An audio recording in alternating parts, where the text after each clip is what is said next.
పులివెందుల ఓటమి ఇది దాన్ని ఏమంటారు బ్యాలెట్ల ఇంపాక్ట్తో అయిపోయింది.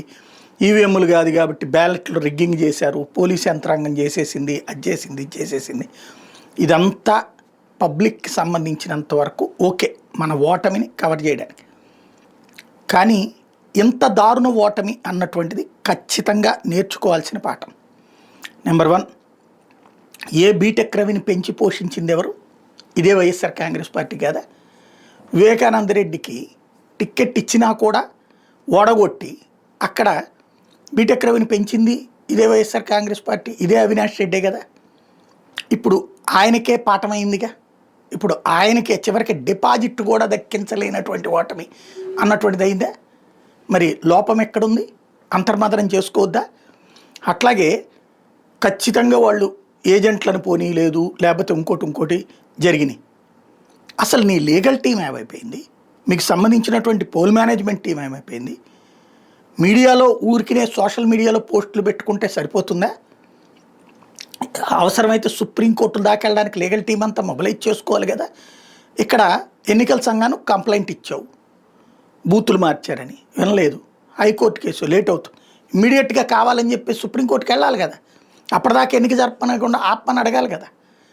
అసలు అంతకుముందు నుంచినే నడుస్తున్నప్పుడు ఈ వ్యవహారం అంతా చూసుకోవాలి కదా. అది అయిపోయింది. ఎలక్షన్ రోజున వాళ్ళు ఇట్లాగా నిర్బంధిస్తున్నారు, వెంటనే వెళ్ళాలి కదా న్యాయస్థానాలకి.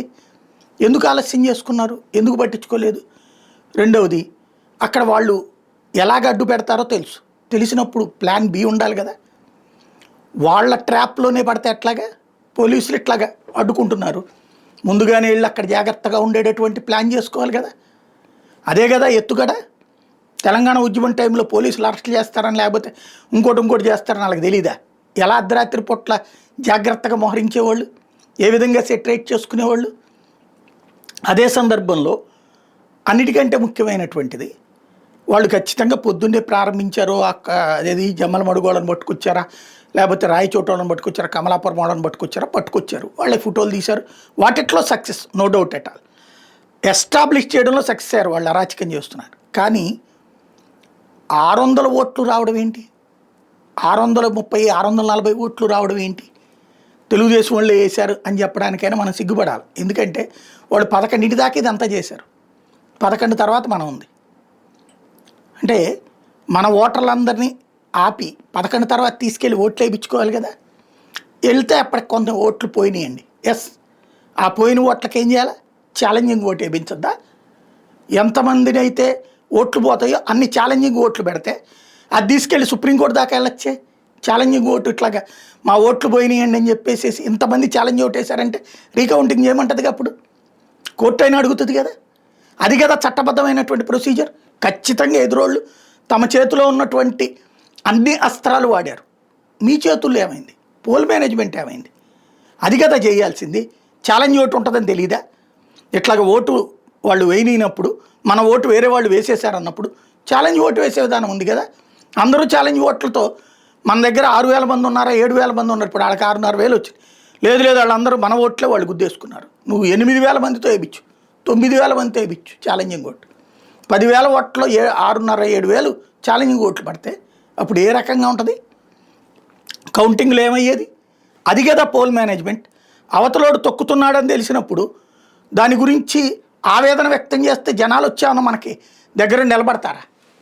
లేదా ఎన్నికల అధికారులు ఏమన్నా తీసుకొచ్చేసేసి మీరు ఫీల్ అవుతున్నారు కదండి అని చెప్పేసి విన్నింగ్ సర్టిఫికెట్ ఇస్తారా? ఇది యుద్ధం. యుద్ధంలో సానుభూతికి తావుండదు. యుద్ధంలో గెలిచినోడే మగాడు. అది ఇంతకుముందు మీరు నేర్పిన పాఠమే. ఇప్పుడు అదే పాఠం వాళ్ళు మీకు నేర్పుతున్నప్పుడు పోల్ మేనేజ్మెంట్ దగ్గర మిస్ అయ్యారు అన్నటువంటిది ఇక్కడ కనబడుతుంది. లేదు, నాతో విభేదించవచ్చు, విమర్శించుకోవచ్చు, తప్పే లేదు. కానీ ఆలోచించుకోండి. భవిష్యత్తు ఇంతకంటే దారుణమైనటువంటి గేమ్స్ ఉంటాయి. ఆ గేములను తట్టుకోవాలంటే చదరంగంలో ఎదుటివాడి వ్యూహాన్ని, ఎదుటివాడి పావుని ఎలా కదుపుతాడు, దానికి ఎలా చెక్ పెట్టాలని ఆలోచించి వెయ్యడమే రాజకీయ చదరంగం. అది తెలియకపోతే రాజకీయం అవతలోళ్ళ దగ్గర నేర్చుకోవాలా, లేదంటే రాజకీయం అవతలోడికి నేర్పేటట్టు ఉండాలి. నేర్పేటట్టు ఉండేవాడు నిలబడతాడు, నేర్చుకుంటూ ఉండేవాడు నిదానంగా ఎదుగుతాడు. ఇక్కడ ఆలోచించుకోవాల్సినటువంటి అంశం.